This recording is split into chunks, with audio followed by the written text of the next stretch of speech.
मध्य प्रदेश मंत्रिमंडल की बैठक संपन्न हुई डॉक्टर मोहन यादव जी की अध्यक्षता में, जिसमें कई महत्वपूर्ण निर्णय लिए गए हैं।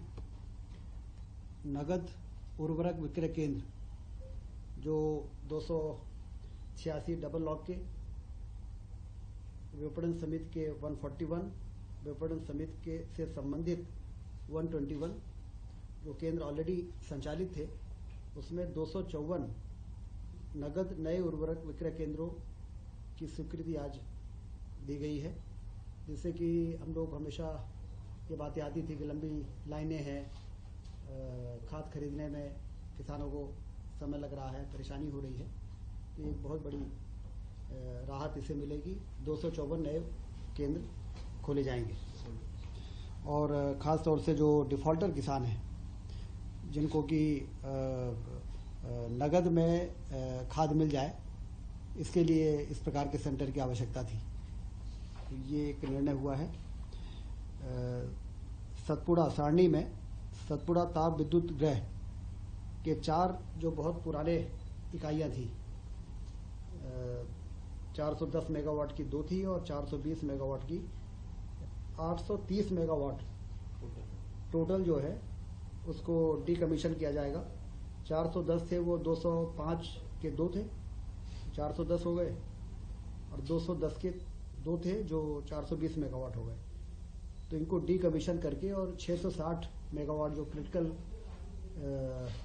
थर्मल पावर प्लांट कहलाता है, सुपर क्रिटिकल, जो इफिशिएंसी के मामले में सबसे बेहतर पावर प्लांट होते हैं, तो इसको रिप्लेस करके और 660 मेगावाट का पावर प्लांट लगाने की अनुमति दी गई है। मेडिकल कॉलेज में जो असिस्टेंट प्रोफेसरों की भर्ती की आयु सीमा 40 थी, उसको बढ़ा के 50 किया गया है, क्योंकि तेजी से मेडिकल कॉलेज खुल रहे हैं और जो एसआर शिप करने की आयु सीमा है वो 45 है। एसआर शिप करने के बाद ही असिस्टेंट प्रोफेसर के लिए लोग अप्लाई कर पाते हैं, तो इसलिए 40 से 50 साल की आयु सीमा आज कैबिनेट ने बढ़ाई है, जिससे हमें असिस्टेंट प्रोफेसरों को मिलने की नियुक्ति में अब ज़्यादा आसानी हो जाएगी। पैरामेडिकल काउंसिल के जो अधिनियम भारत सरकार ने बनाए, उसके रूल्स अभी आ नहीं पाए हैं, इसलिए एमपी पैरामेडिकल काउंसिल के नियमों को एक बार फिर से यहाँ पर रिस्टेट किया गया है, जिससे कि हमारे 23-24 और 24-25 में एडमिशन और परीक्षाएं हम संचालित कर सकें, और जब भारत सरकार के रूल्स आ जाएंगे तो फिर उस रूल्स के आधार पर एडमिशन और परीक्षाएं हो सकेंगी। तो ये भी एक महत्वपूर्ण निर्णय हुआ है पैरामेडिकल के क्षेत्र में।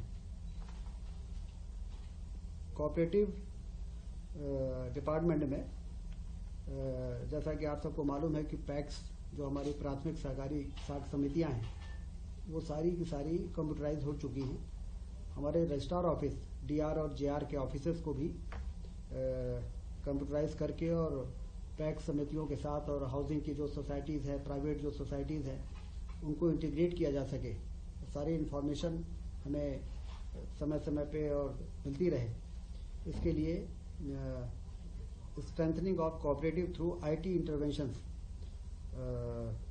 जिसमें 3.5 करोड़ 68 लाख रुपए खर्च होंगे। 60% भारत सरकार इसमें पैसा दे रही है और 40% स्टेट गवर्नमेंट लगाएगी, और इससे जो इंटीग्रेशन होगा आईटी का, उससे कोऑपरेटिव सोसाइटीज को चलाने में और उसकी मॉनिटरिंग में काफ़ी मदद मिलेगी। मध्य प्रदेश सिविल सेवा में महिलाओं की नियुक्ति के लिए 33% का जो रिजर्वेशन था, उसको 35% किया गया है। बहुत ही महत्वपूर्ण निर्णय है महिला सशक्तिकरण की दिशा में, कि अब मध्य प्रदेश में 35% रिजर्वेशन रहेगा नियुक्तियों में। रीवा रीजनल इन्वेस्टर समिट बहुत सफल रही है। 4000 से अधिक प्रतिभागियों ने भाग लिया था और 31,000 करोड़ के निवेश के प्रस्ताव दिए गए हैं। 28,000 से अधिक लोगों को इसमें रोजगार मिल सकेगा। गोवर्धन पूजा का भव्य आयोजन पूरे प्रदेश में हुआ है और 2 नवंबर को सांस्कृतिक विरासत और धरोहरों को सहेजने की दिशा में एक महत्वपूर्ण कदम के रूप में देखा जा रहा है। लोगों में काफी उत्साह था इस पर। गोवर्धन पूजा में जिस प्रकार से सरकार ने आगे बढ़ के परंपरागत इस पर्व को में शासन ने जिस प्रकार से सहभागिता की है उससे लोगों में बहुत उत्साह रहा और गौ संरक्षण गौ संवर्धन की दिशा में भी काफ़ी इसको ताकत मिली है। 29 अक्टूबर को माननीय प्रधानमंत्री जी द्वारा virtually Neemuch, Mandsaur, Seoni medical college के उद्घाटन किए गए। जैसा आप सबको जानकारी है, ग्वालियर में मानसिक आरोग्यशाला, मंदसौर में कल्याण विभाग, राजस्व विभाग, स्कूल शिक्षा विभाग और वन विभागों के द्वारा पीएससी से भरे जाने वाले पदों की जानकारी की भी मुख्यमंत्री जी ने जानकारी मांगी है, क्योंकि बड़ी संख्या में पीएससी से कई विभागों में भर्तियों का प्रक्रिया चल रही है।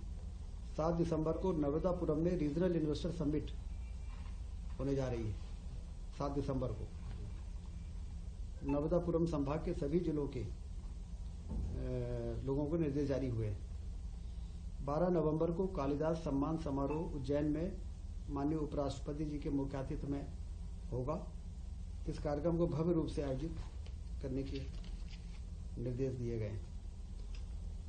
कुल मिला के आज मध्य प्रदेश की कैबिनेट ने, जैसा कि आपने देखा कि चाहे वो स्वास्थ्य विभाग हो, चाहे वो सहकारिता विभाग हो, चाहे वो अन्य विभाग हो, महत्वपूर्ण निर्णय आज लिए हैं और मध्य प्रदेश तेजी के साथ अपने उन लक्ष्यों को प्राप्त करने के लिए आगे बढ़ रहा है, जिन लक्ष्यों को प्राप्त करके हम प्रदेश की आर्थिक स्थिति को भी मजबूत करना चाहते हैं और हिंदुस्तान में एक अग्रणी राज्य के रूप में स्थापित होना चाहते हैं।